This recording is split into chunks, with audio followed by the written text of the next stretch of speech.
Arey, whether you are interested in pollution or you are not interested in pollution, you are breathing it.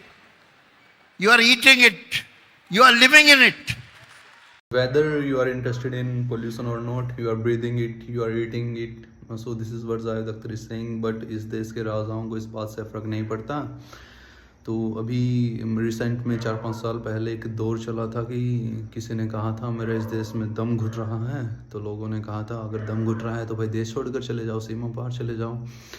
तो ऐसे ही इस देश में अब इस देश की हवा का दम घुट रहा है. तो मैं उसे भी कहूँगा भाई देश छोड़ के चली जाए, सीमा पार चली जाए. तो इस देश की हवा देशद्रोही हो गई और मेरे कान में आकर बोली कि मेरा इस देश में दम घुट रहा है. देखकर दशा इस देश की, पानी ने भी मुंह खोला, अरे इस देश के लोगों ने तो मुझ में भी है विस्कोला. सुनकर बात दोनों की मिट्टी भी फुसफुसाई कि भाई इस देश में रहकर तो मेरी भी जान को सामत आई. देखकर दशा इस देश की, नदी रोई, पहाड़ रोए, जंगल रोए, गलियां रोई, शहर रोए, सोम शुक्र मंगल रोए, आठों पहर रोए. रोए चिल्लाए और विद्रोही हो गए.